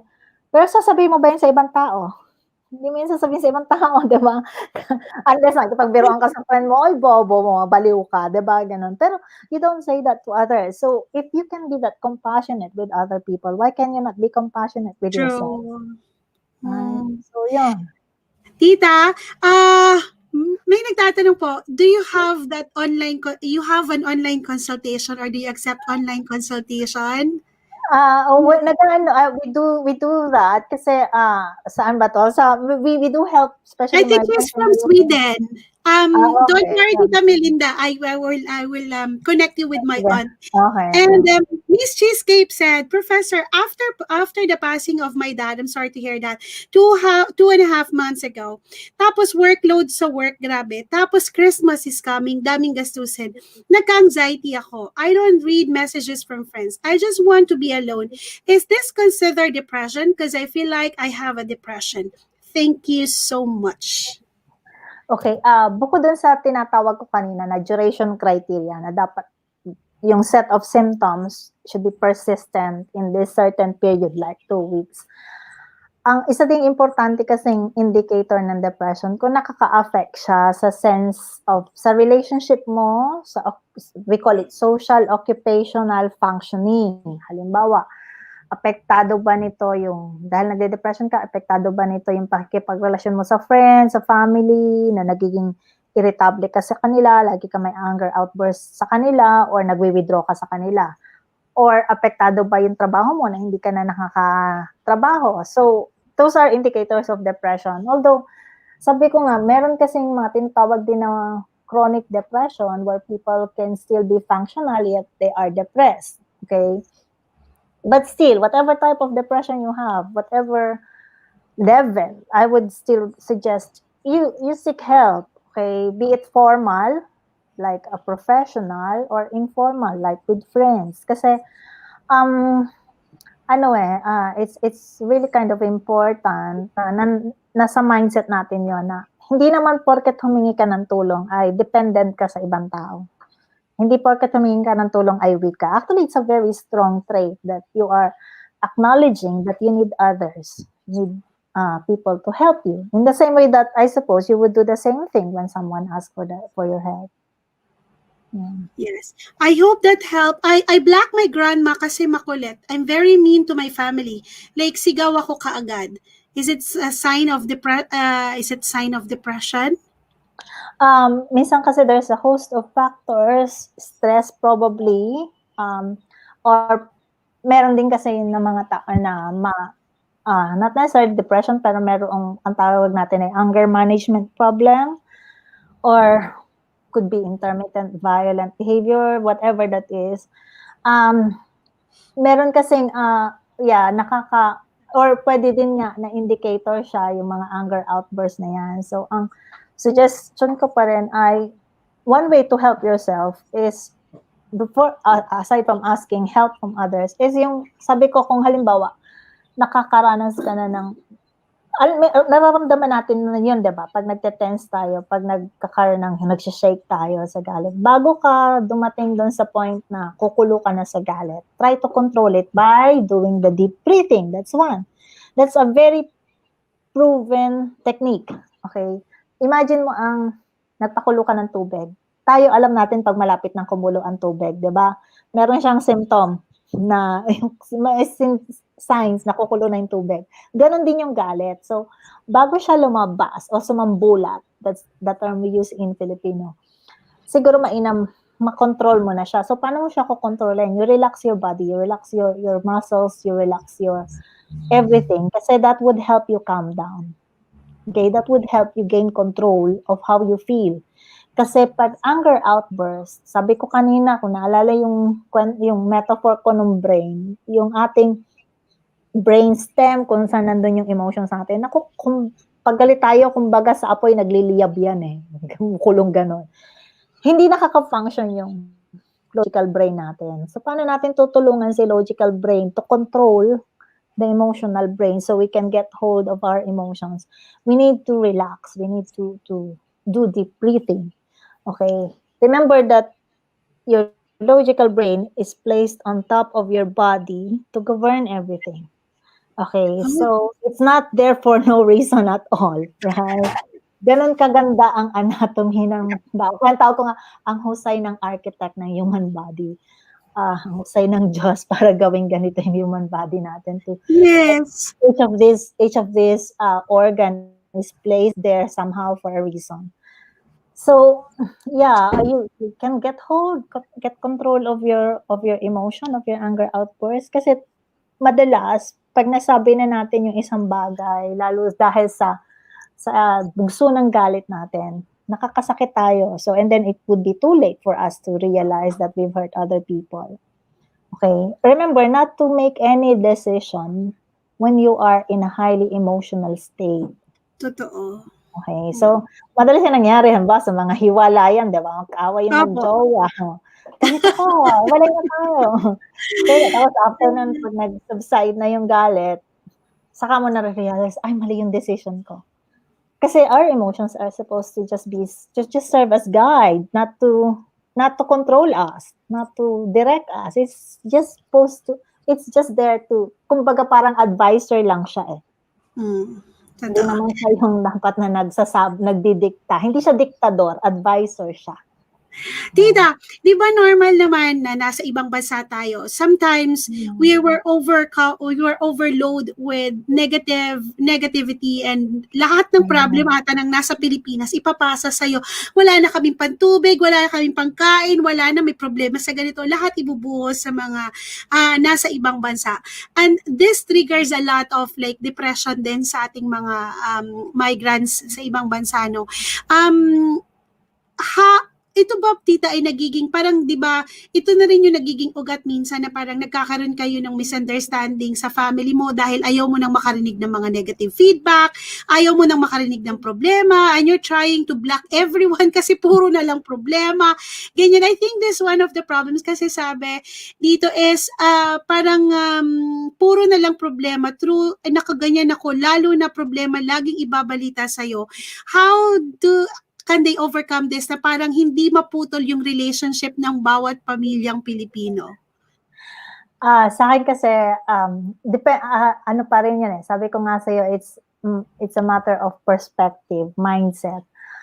Pag sinabihan ka ng problema, kung ang tingin mo dyan ay problema, then problema talaga ang dating yan, di ba? Pero kung tingnan mo, if you can keep that sense of positivity, like for example, think of it not as a problem, but that our family in the Philippines keep on unloading to us. But think of it as, wow, they trust me to para nandun pa rin yung connection na I'm still a part of the family, that they let me know what's Oh, going on yeah. in there. So kung merong shift ng perspective, malaking tulong yon. Sabi nga, yung attitude mo kasi sa buhay at sa buhay mo, malaki ang tulong nun kung paano mo dadalhin yung problema. Okay, so, but if you think, kasi meron din naman talaga na, I'm sorry to say, may mga toxic families din talaga. May toxic family relationship. When you say toxic, that it's not really very helpful for us. We do recognize that. Pagka ganon, usually, siguro the best would be like, not really to block, but if they would say things like that, wag natin personalin. Diba? Na, okay, may sinabi sa atin na problema, baka pinapersonal natin na, ako na lang ba nagbubuhat ng problema to? Okay, so, wag natin personalin yung mga bagay-bagay. Wag din natin isipin na puro problema yung sinasabi sa atin. Siguro we can also teach our family to say something positive, something good. So, kung hindi nila ginagawa yun, pwede mong tanong, ano bang magandang nangyari ngayon? Magandang balita dyan ngayon, diba? So, pwede natin i-prompt yun. O kaya naman, anong masayang nangyari or ano yung pinagpapasalamat nyo sa araw nito. So, pwedeng ganon. I wouldn't really recommend that you cut ties with family, because the thing is that the family, at the end of the day, your family is there. Pero, I would say, as I've said, if it's really so toxic, to the point that you are already being victimized by the toxic family relationship, then probably it's really time to, let go.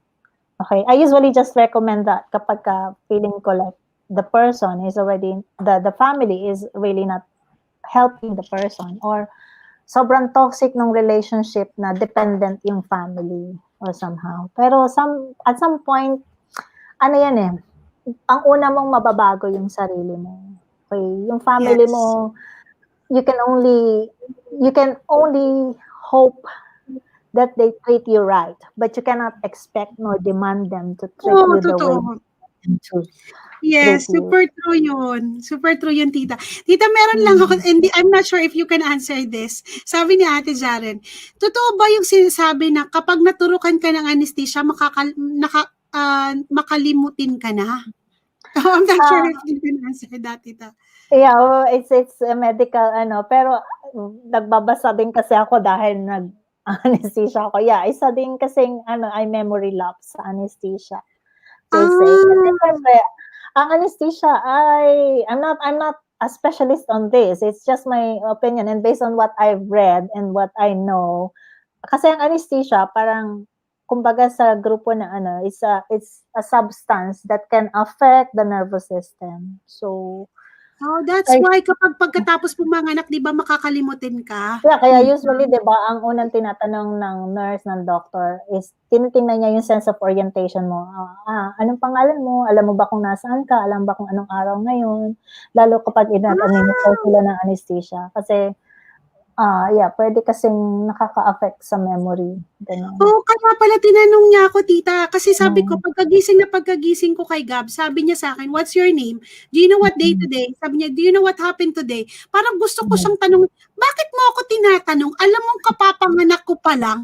Pero tinatanong niya talaga ako, "What time did Protocol you give 'yan. birth?" Kasi, Gano'n.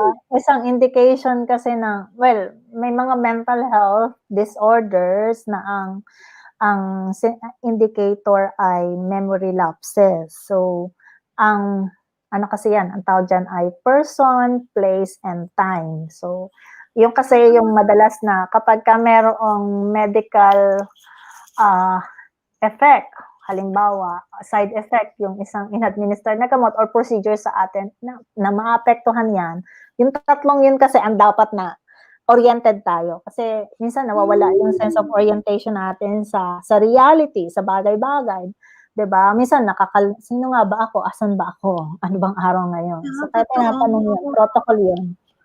Totoo Mm. pala. Kaya pala nagtataka lang ako kung bakit niya ako tinanong. Sinagot ko rin naman siya. Sabi ko, at Mm. 12:56 PM, sabi ko, bakit pati oras ay tinatanong mo sa akin? Sabi niya, do you know what time you gave birth? Sabi ko, of course I do. Sabi ko, tapos pero nagagalit ako sabi, hindi ko pala naiintindihan.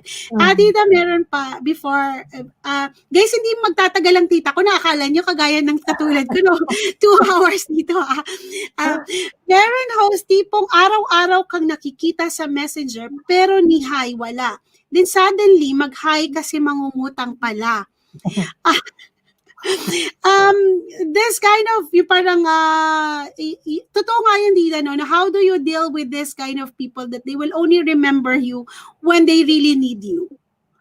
Well, unang-una, ang ating social public image ay nag-iiba kapagka in the what's this, in the online platform, right?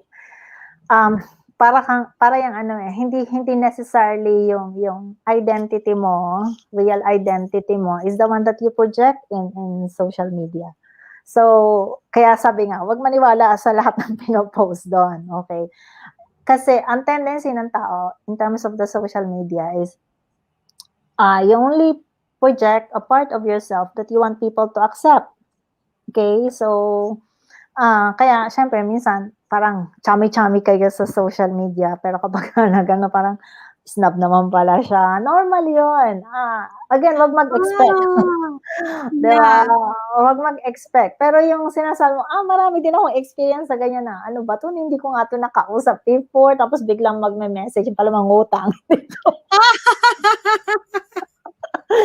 Hindi, pero kasi normal din kasi sa mga tao, na when they needed somebody, that's the only time they realize that, yeah, that you're needed. Yeah. Na saka lang nila nakikilala, sabi ngang ganyan, 'di ba? Ano siya, it's human nature, eh. Kasi kailangan mo ng tulong, kailangan mo ng ibang tao, so naalala mo siya, Yeah. right? So, I suppose it's for like, especially sa Filipino culture, that's fairly common. Yeah. Kaya wag kayong mahihiya guys magtanong kung talagang kailangan magtanong. And they really Mm. wanted to connect to you, tita, and I will, Alright, fine. they really said that if ganito daw sila araw-araw, may matututunan daw sila. Bakit sa akin ba wala kayong natututunan? Sa tita ko lang. Alam Actually, mo naman, nagko-conduct kami ng regular na webinars on mental health issues. So, yeah, they can I link can up with connect you me. guys with my aunt, Mm. and Mm. alam ko naman na meron kayong mga saloobin na hindi natin alam kung nahihiya kayo magtanong ngayon. But Mm. really, tita, this is very, very helpful. Actually, Mm. kasi syempre, I'm just fortunate that you are my aunt and I can ask anytime I want. Na kahit madaling araw na, tita, okay pa ba ako? Normal pa ba ako? Okay pa, normal ka pa. Yung mga ganun. But it's really helpful, especially when they are away from their family. And like, parang minsan kailangan din huminga ng tao na kailangan nilang magbigay ng mga kuro-kuro ba na parang, ano ba, normal pa ba ako o hindi na ako normal or depression na ba to or hindi pa. Kasi lalo na malayo sila ngayon sa family nila. And last one before we end this, tita, is this. to have a healthy mindset, alam ko naman sinabi mo na kanina, is more of how you really think and how are you going to decide to yourself.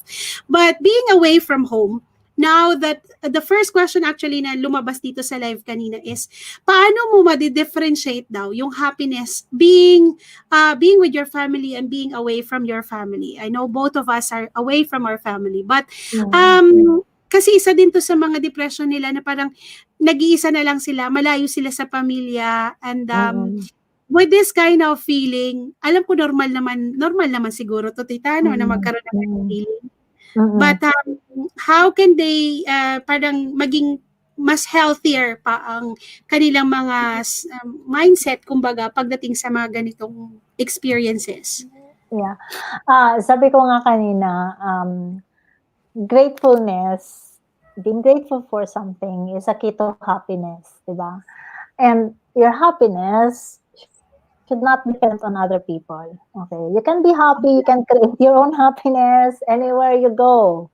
Okay, so like probably treat your experience as like an adventure in life. So mahirap kasi na, well, common, sabi ko nga, ano kasi sa culture nating mga Pilipino ang maging family oriented, na sometimes tingin natin ang happiness natin ay dependent on the family. There's nothing wrong with that. Okay, pero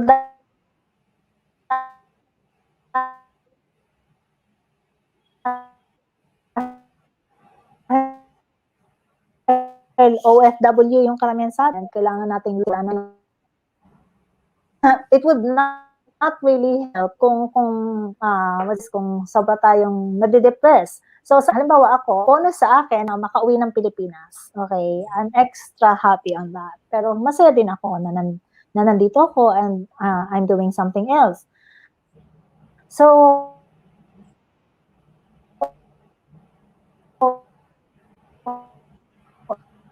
sa akin siguro, it doesn't matter whether coming from being with a family or being on your own. What matters is that you are happy. Okay? What matters is that you are grateful for what you have. Hindi na dependent sa iba na, okay, kasi ganito. Ang problema nun, hindi lahat ng pagkakataon para sa'yo. Sabi ko nga, you have to be comfortable with dealing on your own sense of isolation, aloneness. Aloneness need not mean loneliness. Okay? And then, kung siguro, especially being away from home, that's why ang Filipino, we tend to congregate as a community pag nasa ibang bansa tayo. It's really helpful if you reconnect with that, take roots with your community. Kasi malaking bagay na nakaka-connect ka sa iba. Kaya tayo, halimbawa, bakit natin pinipilangan ng Jollibee dito sa London? It's not because it's Jollibee, it's because it's a taste of home. So we always long for home. That's very normal, especially being away from home. Pero you can take roots anywhere you go, create home anywhere you go. So just be content on that, and just be, siguro not to be self-reliant naman tayong mga Pilipino. Yeah. Yes. So I suppose kahit saan tayo pumunta, makakaasa tayo sa sarili natin na kaya nating pasayahin ang sarili natin. Yes. Sabi ni Cheesecake, my aunt is a psychiatrist but I refuse to talk to her about my life situation. Kasi I can't talk to my family kasi nga ginajudge siya.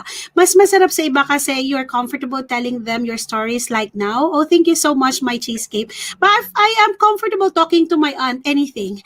I think, siguro depende din kasi yun kasi it's the word trust and it's the word that confident ka na ang ibibigay sa yung sagot is yung talagang makakatulong sa'yo because they are going to be very honest with you as well. Kasi hindi mo naman makukuha yung ganong siguro comfort and ganong love kapag hindi mo sila kamag-anak. I don't know, it's just for me that I feel comfortable talking to my aunt kapag meron akong mga issues na, tita, tama pa po ba yung decision ko? Tita, meron akong situation na ganito, tama po ba yung naging decision ko na ganito yung sagot ko? Yung ganon. So sana ganon din kayo. But I really appreciate you guys that you are na meron kayong mga katanungan na gusto nyong ilabas. And of course, I can connect you with my aunt. Meron silang webinar and merong website. May YouTube channel po yung parang sa kanlungan yung tita, di ba? Meron silang pinopromote ang advocacy. Can I comment on that? Dun sa idea na sometimes you are not comfortable even if there's somebody in the family who's a specialist. Kasi actually, kahit sa profession namin, we don't really, should not be dealing in terms of the problems of our family or friends kasi we may be subjective and biased. Kaya tayo minsan nakakakuha ng comfort sa ibang tao when we talk about especially our emotional crisis is because we need an objective, unbiased take perspective on things, and someone who doesn't know us can give us that kind of unbiased, objective take on things. So kaya malaking yung iba they would prefer talking to others on that, which is okay. It's still okay. It doesn't mean that your family isn't supportive. You're just trying to get on help. Iyak daw siya ngayon. You're exactly right, Professor. This has been very helpful. Thank you and hugs to both of you. Oh, thank you, my Cordapia. Si Miss My Cheesecake is Cordapia. Thank you so much. I really like this vlog was supposed to be with LCJ, which is the life of an OFW, but because of some things happen, and sabi ko hindi ko pwedeng hindi ituloy kasi nga this really matters to me na parang ito lang siguro yung best gift ko mabibigay sa mga members ko, most especially that I've tried my best to help and to reach out to all of you. So tita, thank you so super much. And alam ko anytime. Last, lagi ko na lang dinadrag yung tita ko. Tita, can you be my guest?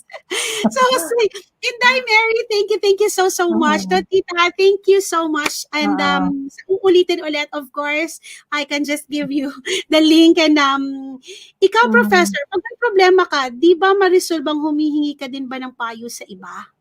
Oh, yeah. Well, I have this, ang tawag ko sa kanila ang aking mga emotional buffers. I have friends I call them, I talk to them. Ako kasi usually, like my boyfriend sasabihin niya, bakit hindi ka nagsasabi madalas ng problema sa akin? Tapos sabi ko, nagsasabi ako pag puno na. Kasi mayroon akong tinatawag na necessary and unnecessary stress. Okay, pag unnecessary stress, mamaya ayaw ka siyang isipin. So, no point of sharing it with others. But pag necessary stress, like there's a real threat on my sense of well-being, then that's when I ask for help.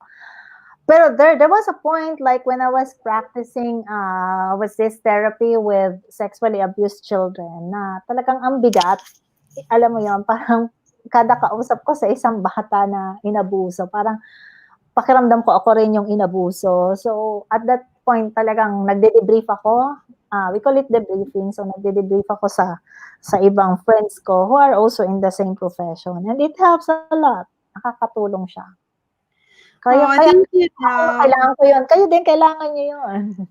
Yes, kailangan natin, guys, kasi minsan we don't really know kung tama pa ba o hindi. And dadating ka talaga sa point na parang I really need help kasi minsan kapag konti lang naman, wag masyadong dibdibin, wag masyadong sarilinin ng ganun kalala. But if abot talaga sa hangganan na kung saan hindi mo na talaga kaya, of course, we're here to help. Again, thank you so much, Tita. And regards to your boyfriend. Hope to meet you both soon. And to celebrate Christmas. Ayan nyo guys, pag nandito tita ko, live na live, katabi ko. Thank you, Tita. And I hope to see you soon. Thank you.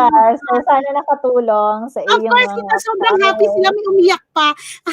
Sorry naman, napaiyak nyo, Tita. Umiyak. So, again, I hope you'd feel better after this. But and then remember that you no one would love you more than you. So So, mahalin natin sarili natin.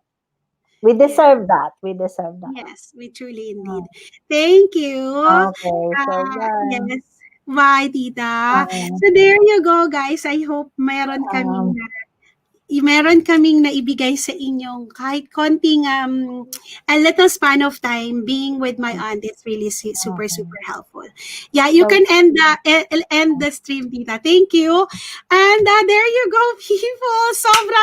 Sobrang saya ko kasi ang dami ko ding natutunan. So sana ganun din kayo. Ang dami nyo ding natutunan kasi with this kind of live stream na parang kakaiba siya with my normal live stream is kind of for me parang nakakahinga tayo ng konti sa lahat ng stress na pinagdadaanan natin, and this time of the year where we are supposed to be like celebrating, but because of what's happening with our environment right now, we are not in the position to celebrate. But with our mindset, with our healthy environment, with our healthy disposition, mas kailangan natin yun. Kasi nga, sabi nga ng tita ko, parang simula pa lang, no, parang yung weather pala, nakaka-apekto din pala sa atin yon. So, I hope that with this kind of conversation with the specialist will help us much to have a more meaningful life, to celebrate life to the fullest.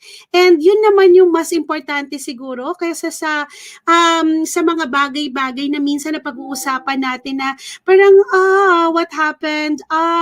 Bakit ganito yung nangyayari? Ganyan. And I really appreciate you all. O si Miko, thank you kasi nandito kayo, nasagot ng tita ko kung ano yung man yung mga that I hope that really helps kasi ang importante sa akin is the support that I can give to you all kasi iniisip ko parang yung support na pinramis ko sa membership ko is that all that they need? Parang hindi pala, yung parang there's much more meaning to life na parang hindi lang dito sa YouTube but in a much deeper level of understanding between your members and yourself, na parang you as a mentor, you don't just look at the other side of the story, you don't look at the channel of that person, but you look deeper of how much they need help physically, kung hindi ko man kayo ma-reach out, but emotionally. That's what matters the most to me because every penny that you spend to Johnny's Beast channel to be a member, that I value the most.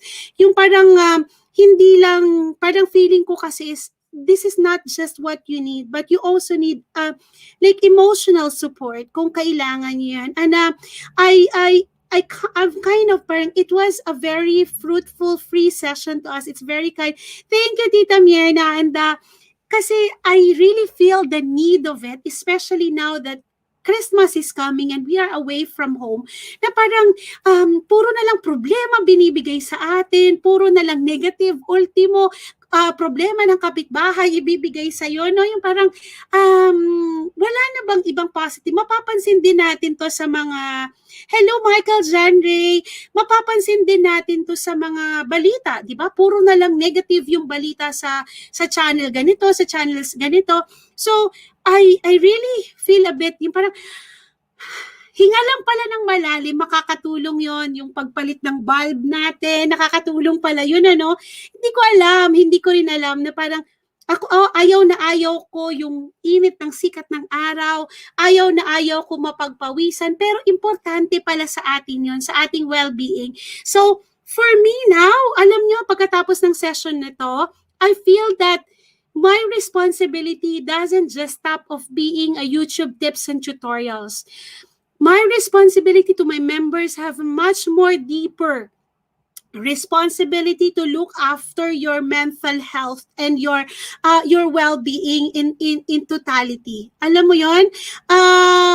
Iba pala yung feeling na nakakapagbigay tayo ng mas magandang content, no? Na talagang parang hindi ito yung parang all about YouTube, but ito yung tayo.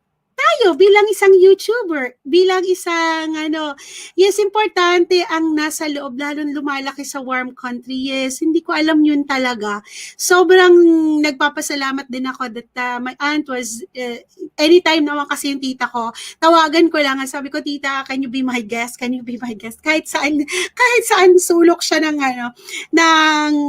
country na to. And I'm very, very grateful. She is a cousin of my mom, and she is from Batangas. Super, super brilliant kasi ng tita ko. Feeling ko, talaga naman. Hindi naman siya siguro ipapadala ng UP dito na para kung hindi siya ganun kagaling, di ba? So, kapag meron kayong mga problema, I will connect you, of course. Ilalagay ko siya sa isa sa mga vlogs ko sa ilalim sa description box or dito sa description box na to, and then you can connect with my aunt para magkaroon kayo ng much mas magaan na buhay, mas makakatulong sa inyo. Yung silip ng araw sa Europe ay di sapat para, opo, alam nyo ba, Tita Mirna, nung buntis ako, naglalakad ako, papunta kami sa salon. Sabi ng boss ko, Jay, you have to make sure that upon giving birth, mag-iinom ka ng vitamin D at yung anak mo magkakaroon ng vitamin D kasi dito sa England, walang sikat ng araw. Totoo nga naman talaga. Alam nyo ba yon na yung karamihan sa mga bata is yung naninilaw? Anong tawag doon? Parang yellow baby, yung parang gano'n, parang may gano'n eh. Kasi ang anak ko nagkaroon yan, parang naging yellow baby. Kasi syempre, siguro ako, nung nagbubuntis ako, hindi ako nagpapainit sa araw. Pero sisimulan natin, yung araw natin bukas na masaya yung discretion sa buhay, masaya yung pag-iisip natin. Let's start each and every task, one at a time. Yung parang, ang dami kong natutunan ngayon. John Dees, yun, Res Marks. Thank you so much, John Dees. Ang dami kong natutunan ngayon na parang kailangan at least 30 minutes of your time will be for exercise at gawin nating sacred yung ating higaan kung saan makakapagpahinga tayo para ma-reset natin yung isipan natin. Ang dami nating natutunan ngayon. Sobrang papasalamat ako sa inyo that you stayed with me the whole time, and sana may natutunan kayo sa araw na ito at higit sa lahat, makakatulong sa pang-araw-araw nating buhay, lalo na malayo tayo sa pamilya natin at mag-isa tayo, and we're going to spend Christmas away from home. And hindi po natatapos dito ang ating ganitong platform kasi this Christmas is a Christmas, parang mag-relax muna tayo sa YouTube tips and tutorials. I would rather focus on this month is giving you a much more, baka pwede natin ma-invite ulit. Opo naman! Gagawin ko every week. Hindi pa naman nakikinig yung tita ko. Every Thursday, kasi Thursday ay free ng tita ko. Siguro nagkataon din na hindi natuloy kay Jehan, dito siya natuloy. Di ba? Ayaan mo sila uminom ng maraming milk. Baka pwede, yes, iimbitahan ko dito kasi kailangan natin yun eh. And meron ba kayong suggestion na ang gusto ko naman sanang imbitahan is hindi lang psychologist, but I wanted to invite anong tawag doon, yung